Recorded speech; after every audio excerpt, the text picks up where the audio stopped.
के poster surface होते हैं जी। कई एजेंसीज में हड़कंप मच जाता है कि ये जैश ए मोहम्मद के पोस्टर जो हैं ये श्रीनगर में कहां से आए।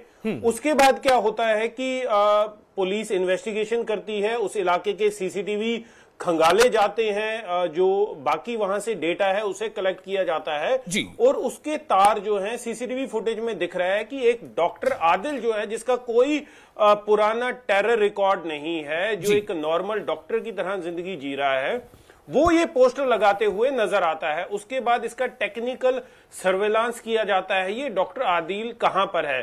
तो पता ये लगता है कि ये डॉक्टर आदिल जो है ये सहारनपुर यूपी में है। वहां पर पुलिस टीम्स भेजी जाती हैं और इसे वहां से डिटेन किया जाता है यूपी पुलिस की मदद से। जब इसकी क्वेश्चनिंग की जाती है तो इसके कब्जे से एक AK-47 असॉल्ट राइफल मिलती है और इसकी जब फर्दर क्वेश्चनिंग की जाती है तो एक बहुत बड़े टेरर मॉड्यूल के बारे में पता चलता है, जिसमें यह पता चलता है कि इन्होंने ये मॉड्यूल जो था ये दो आतंकी संगठनों के लिए काम कर रहा था, जैश ए मोहम्मद और अंसर गजवातुल हिंद।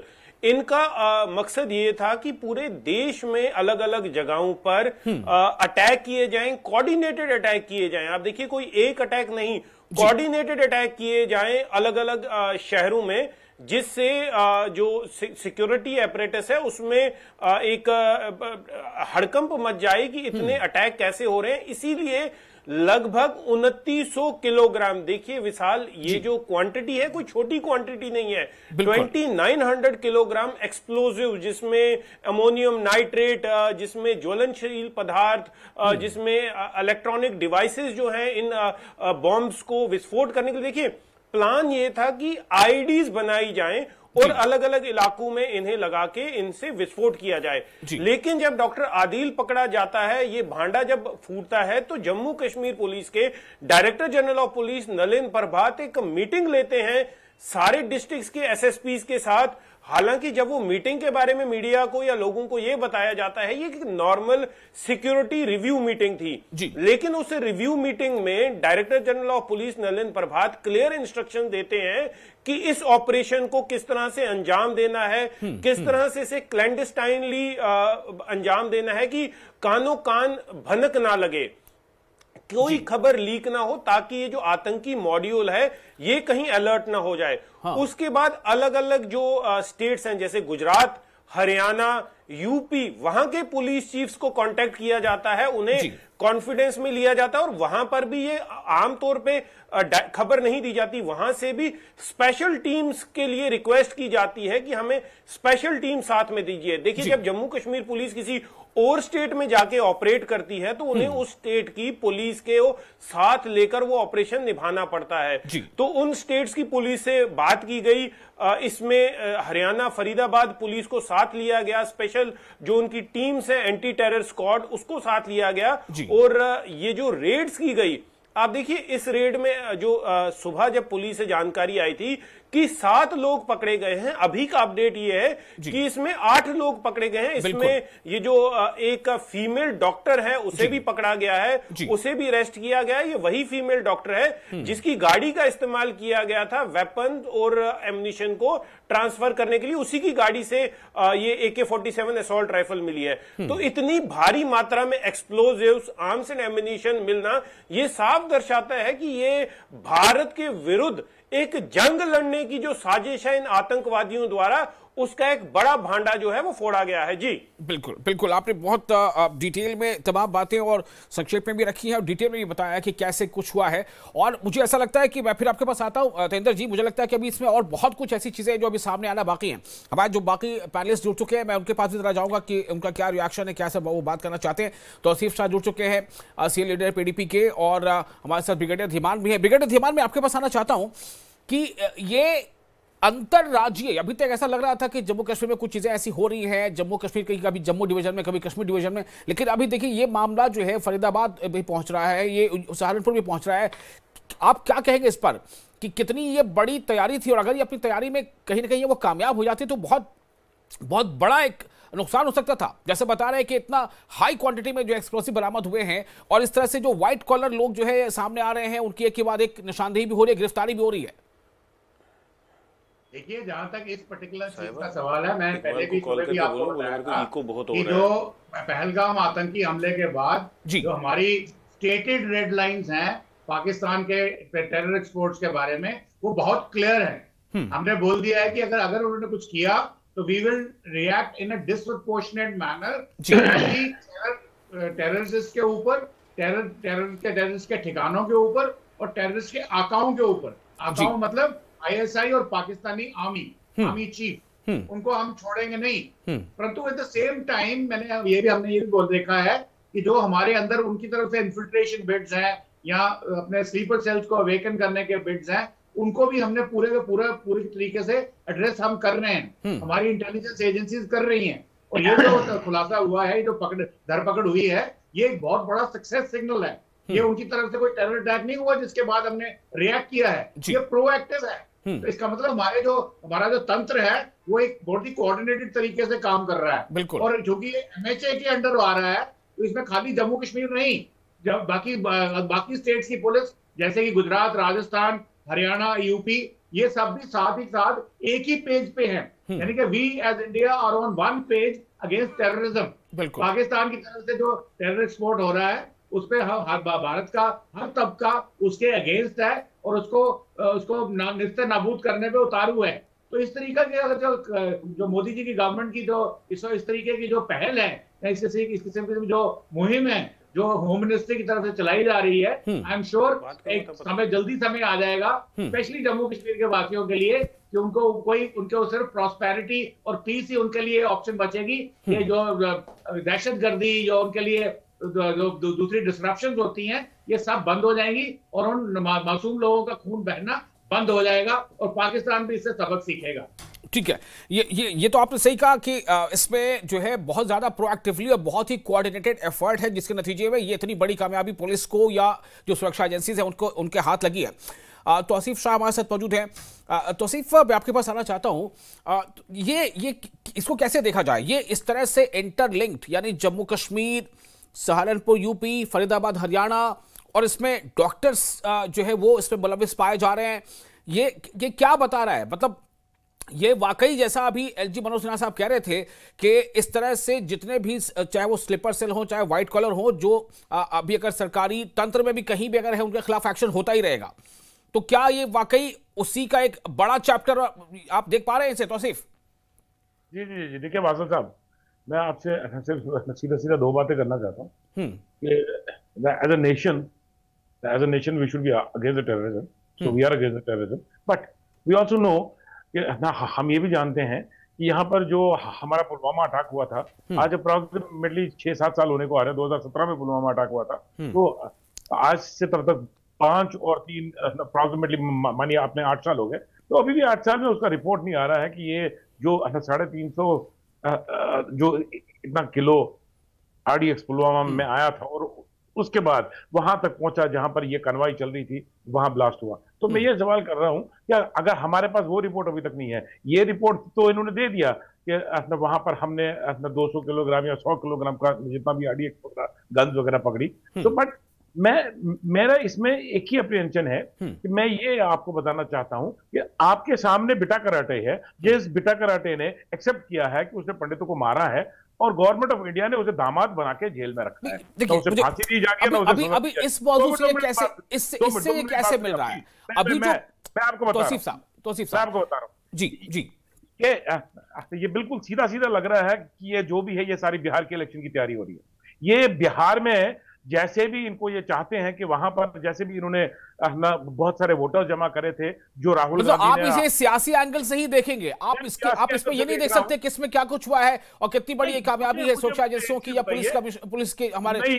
जी नहीं, मुझे एक चीज बताइए कि इसको पकड़ने वाला पुलिस वाला था, वहां से जितनी भी बरामदी हुई वो सारी पुलिस वाले ने की। Very frankly speaking, very straight forwardly speaking, इसमें ये आप न सोचे क्या, हाँ ये है कि मैं आप मियां मिठू नहीं बनना चाहता, मैं आपको एक वर्चुअल शक्ल दिखाना चाहता हूं या एक रियलिस्टिक शक्ल दिखाना चाहता हूं। ये तो कोई बात नहीं हुई ना कि आप क्या वर्चुअल शक्ल दिखाना चाहते हैं। भाई जो चीज सामने है, जो प्रूफ के तौर पर, जो तथ्य के तौर पर सामने है, हम उसकी बात न करके हम उसमें कयास लाना शुरू कर दें कि ऐसा हुआ होगा वैसा हुआ होगा। आपके पास कोई प्रूफ है तो बताइए, if you have any proof regarding this incident कि हाँ ये गलत है। मैं बताता हूं, हमारे पास ये प्रूफ है कि हैदरपुरा में जो हमारे 3 लोगों को मारा गया मिलिटेंट कह के, उसके बाद वो पता चला कि वो मिलिटेंट्स थे, वो बिल्कुल मासूम थे। ठीक है, उसमें राजौरी में जितने भी बहुत बातें भी हो चुकी हैं, उस पर बातें हो चुकी है तौसीफ साहब। सारी ये जो प्रेसिडेंस आपको मालूम है, ये जो वहां से प्रेसिडेंस आ रही है, आप कैसे कह सकते हैं कि ये भी उस चीज का कोई हिस्सा नहीं है? ये बिहार इलेक्शन के लिए नहीं। मैं आपको एज ए क्वेश्चन इस पॉइंट को एज ए क्वेश्चन लेता हूं। मैं अगले मेहमान के पास जाता हूं, फिर से मैं तेंदुआ जी के पास जाऊंगा। पहले फर्स्ट रिएक्शन एक बार डॉक्टर अभिजीत जसोटिया का भी ले लेते हैं। जसोटिया साहब, ये मतलब पॉलिटिकल लोगों से बात करने का मतलब क्या होता है कि हर चीज का पॉलिटिकल ही एंगल पे जवाब मिलेगा? मैं जानना चाहता हूं कि ये जो कुछ हुआ है, इस पे पहले बजाय कि हम इसको तारीफ करें कि कितनी बड़ी एक साजिश सोच कर पर्दाफाश किया गया। जसोटिया साहब, बहुत बहुत धन्यवाद आपका सर साहब, और मेरे को पैनलिस्ट को भी मेरी नमस्कार। देखिए, मैं पूरी डिबेट को सुन रहा था, सोडी साहब की भी मैंने पूरी बात सुनी, और सोडी साहब ने काफी तथ्यों के साथ पूरी बात का, मुझे लगता है, दूध का दूध और पानी का पानी कर दिया। उसके बाद भी अगर किसी इंसान के मन में डाउट्स है तो आप उसको क्या कर सकते हो? दिक्कत आप समझिए, जब हर एक, खासकर इस तरह के पॉलिटिशियन हर एक चीज पे से जब पॉलिटिक्स ढूंढेंगे तो आप समझ सकते हो देश की सोच आ रहा है। हमें पता है डीप स्टेट है जो काम कर रही है भारत की एकता और अखंडता के खिलाफ, और हम जानते हैं उसके तार कहां से कहां पर जुड़े हैं, और वो इस समय हेल बेंट है किसी तरह से भारत के अंदर कोई अराजकता फैलाई जाए, किसी तरह से भारत के अंदर कोई डैमेज किया जाए। और मैं भी फिर सैल्यूट करना चाहता हूं अपनी भारत की, हमारी जम्मू कश्मीर की पुलिस, अपनी पुलिस फोर्सेस को और अपनी सेना को, जो काफी हद तक इन दरिंदों से हमें बचाने में कामयाब हो जाती है। लेकिन इन पॉलिटिकल पार्टीज का आप क्या करेंगे? ऐसी पॉलिटिकल पार्टीज को आज भी सबक नहीं अगर ये लेते हैं कि पिछले चुनावों में ये जम्मू कश्मीर की सबसे बड़ी पॉलिटिकल पार्टी थी, आज आके 3 डिजिट पे अगर ये सिकुड़ गया, तो कारण ये है कि लोगों ने इन जैसी सोच के लोगों को टाटा बाय बाय कर चुके हैं। लेकिन इन लोगों की तो अभी भी वही दिक्कत रहेगी, प्रॉब्लम रहेगी, हमेशा इस तरह की बात करेगी। कारण आप सोच लीजिए, कारण है कि इनके इतने बड़े बड़े लीडर्स, उन लीडर्स की भी सोच ऐसी ही है। एनआईए की चार्जशीट उठा के देख लीजिए, इनके बड़े बड़े लीडर्स जो हैं वो किसी टाइम पे अबू दुर्जाना जैसे टेररिस्टों के काजी थे, जबरन पुलवामा की बच्चियों के वहां से निकाह तक करवा रहे थे। तो आप समझ सकते हो कि ऐसी पॉलिटिकल पार्टी से आप क्या एक्सपेक्ट करोगे? देश के ऊपर इस समय एक इस तरह इतनी बड़ी आपदा आई हुई है कि हमारे आगे पीछे जो दुश्मन देश है वो देख रहे हैं भारत तरक्की किस तरह से कर रहा है और किस तरह से हम इसे पीछे रोकें।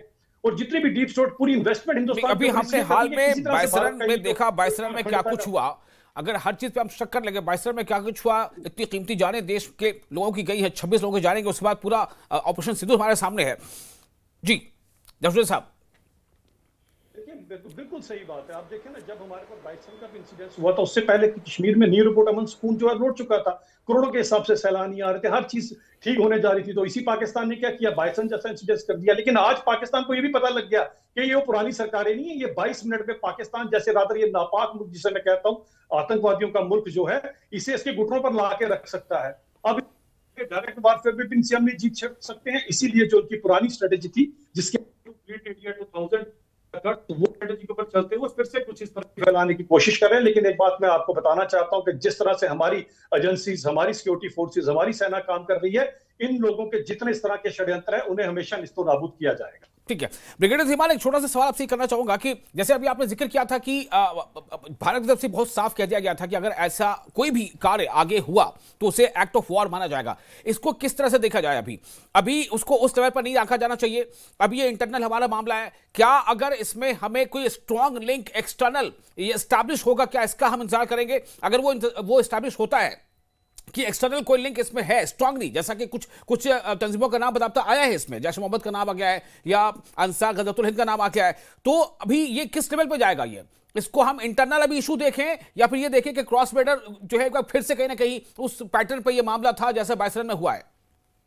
देखिए, ये इंटरनल मैटर नहीं है, ये externally motivated, externally executed matter है।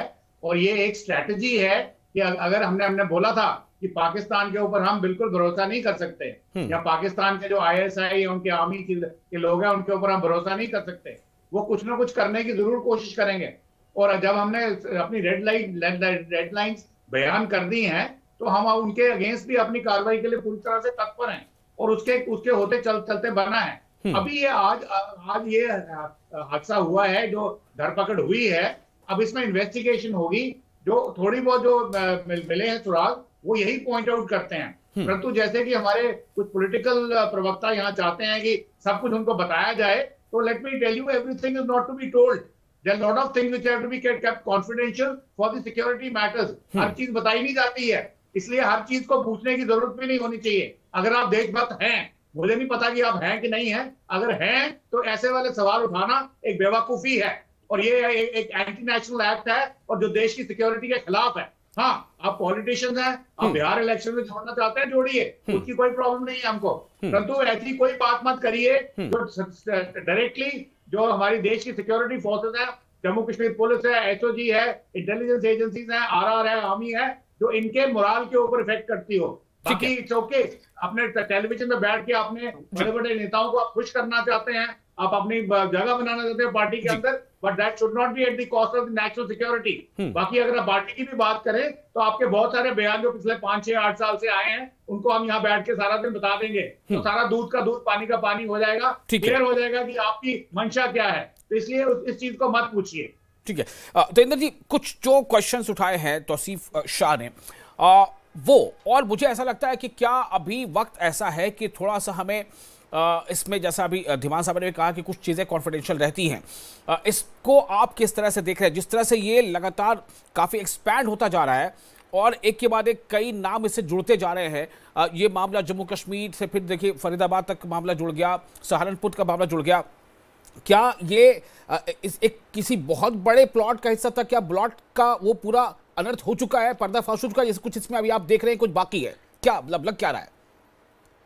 देखिए विशाल, मैं किसी के बारे में जाती राय तो नहीं दूंगा, लेकिन एक पार्टी को रिप्रेजेंट कर रहे हैं तो कहीं ना कहीं ये लग रहा है कि अपना होमवर्क करके नहीं आए हैं। जब ये कह रहे हैं कि जो पुलवामा टेरर अटैक हुआ था उसकी रिपोर्ट कहां गई, तो इन्हें शायद मालूम नहीं होगा कि 13,800 पेजेस की रिपोर्ट जो चार्जशीट है वो एनआईए कोर्ट में अगस्त 25, 2020 को सबमिट की थी, जिसमें 19 एक्यूज, जिसमें पाकिस्तान बेस्ड आतंकवादी उनके कॉन्ड्यूट्स जो कश्मीर में काम कर रहे हैं उन सबका नाम दिया गया है। किस तरह से ये साजिश रची गई आप देखिए, 13,800 पेज, ये मैं रिपीट कर रहा हूं, 13,800 पेज की रिपोर्ट। अब कई चीजें होती हैं जिस तरह ब्रिगेडियर धीमन बता रहे थे कि वो पब्लिक कंजम्पशन के लिए नहीं होती है, ऐसा कभी नहीं होता। देखिए आज भी जो हमें पुलिस ने या जो चीजें बताई हैं ये पूरी डिटेल्स नहीं है, पूरी डिटेल मीडिया और कॉमन लोगों की कंजम्पशन के लिए नहीं होता। सिक्योरिटी एजेंसीज एक अपने तरीके से काम कर रही है। एक मिनट तौसीफ साहब, लेट हिम फिनिश, मैं आपके पास आऊंगा तौसीफ साहब, लोगों को रिपोर्ट देना नहीं होता। जी बोलिए देवेंद्र जी, बोलिए, कंप्लीट कीजिए। देखिए जो सिक्योरिटी एजेंसीज हैं वो लोगों के लिए काम नहीं करती, उनका काम होता है देश की सुरक्षा, देश की सॉवरेनिटी, देश की इंटीग्रिटी को बचा के रखना, और एक पूरा मैकेनिज्म होता है कैसे वो रिपोर्ट्स। देखिए जब पीडीपी की चीफ मिनिस्टर महबूबा मुफ्ती थी या मुफ्ती मोहम्मद सईद थे, तो आई एम श्योर कि उनके पास भी पूरी दिन की खुफिया एजेंसीज की रिपोर्ट्स जाया करती थी। वो रिपोर्ट्स पब्लिक कंजम्पशन के लिए नहीं होती थी, वो रिपोर्ट जो है एक पर्टिकुलर सेट ऑफ पीपल जो होते हैं एक सिस्टम में, उनके लिए होता है। बाकी रही आज के जो एपिसोड है इसके बारे में बात करता हूं। देखिए बिहार इलेक्शन के साथ इसे जोड़ना बिल्कुल एक नाइंसाफी होगी हमारी सिक्योरिटी फोर्सेस के लिए, जिन्होंने आतंकवाद का एक बहुत बड़ी साजिश को नाकामयाब किया। आप विशाल इस बात का अंदाजा लगा लीजिए और पूरे देश को इस बारे में सोचना चाहिए कि अगर 2900 किलोग्राम विस्फोटक अगर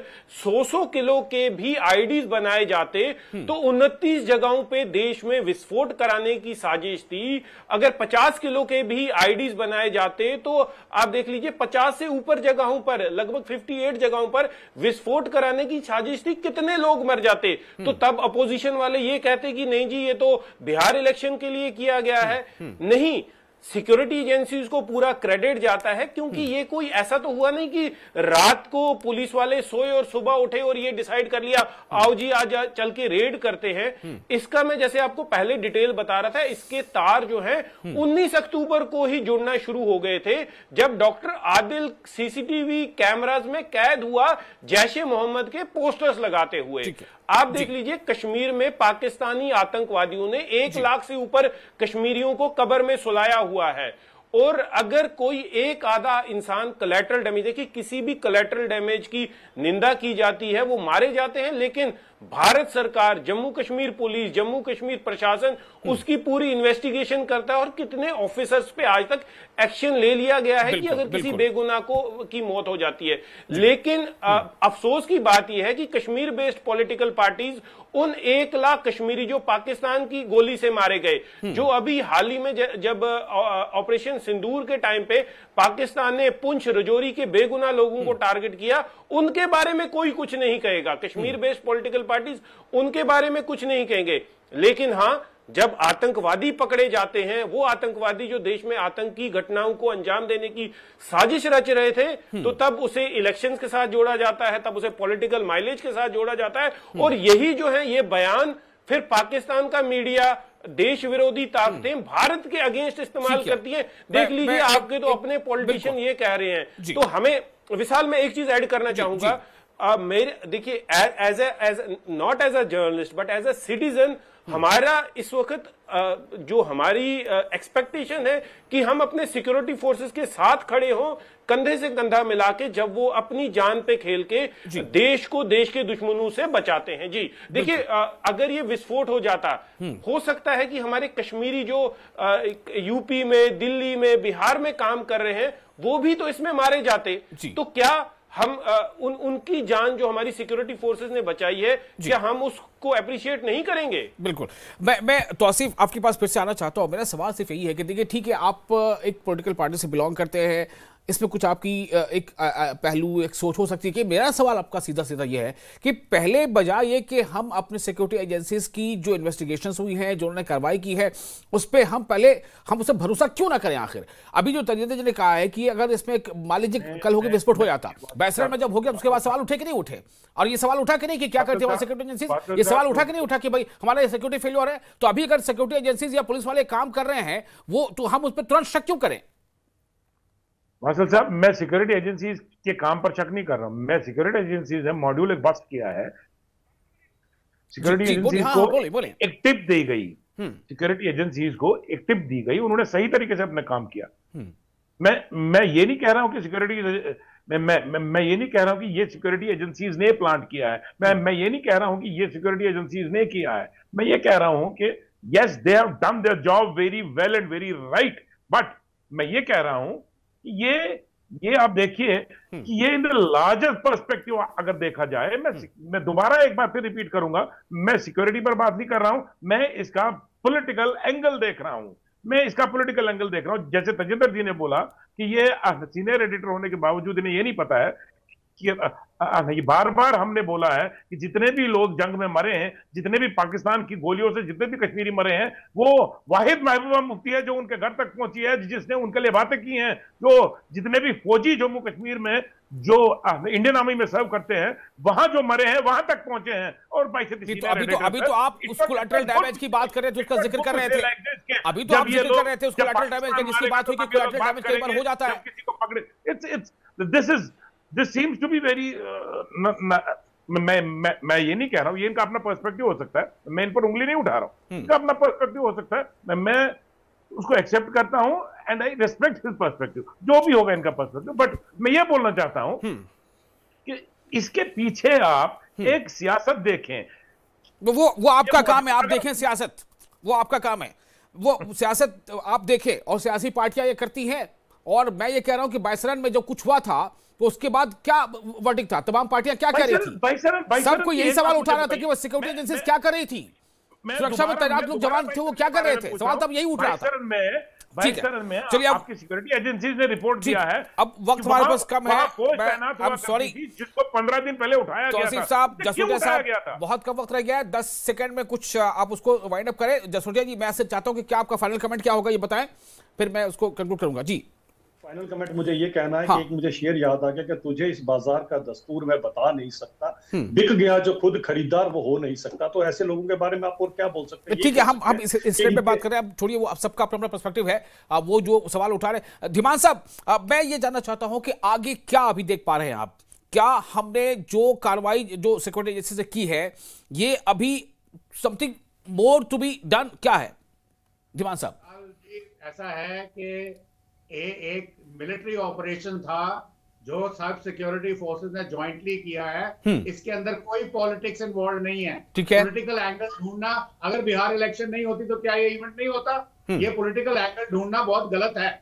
और जो कर रहे हैं और वो फैक्ट्स, रॉन्ग फैक्ट प्रेजेंट कर रहे हैं। बोल रहे हैं कि महबूबा मुफ्ती जवानों के मरने पे गई या सिविलियन के मरने पे गई। चलिए, ओके, पॉलिटिकल एंगल से नहीं ढूंढना चाहिए हमें। अभी जो हमारे सिक्योरिटी एजेंसीज ने, सुरक्षा बलों ने जो भी इसमें कामयाबी हासिल की, हमें उनको टैप करना चाहिए। और ये वाकई अगर आप सोचे जरा सा कि जितनी भारी मात्रा में जो विस्फोटक मिले हैं, ये कितनी बड़ी साजिश थी जिसे नाकाम किया गया है। वक्त बिल्कुल हमारे पास नहीं बचा। बहुत शुक्रिया आप तमाम मेहमानों का इस खास विषय पर बात करने के लिए। हमें इजाजत।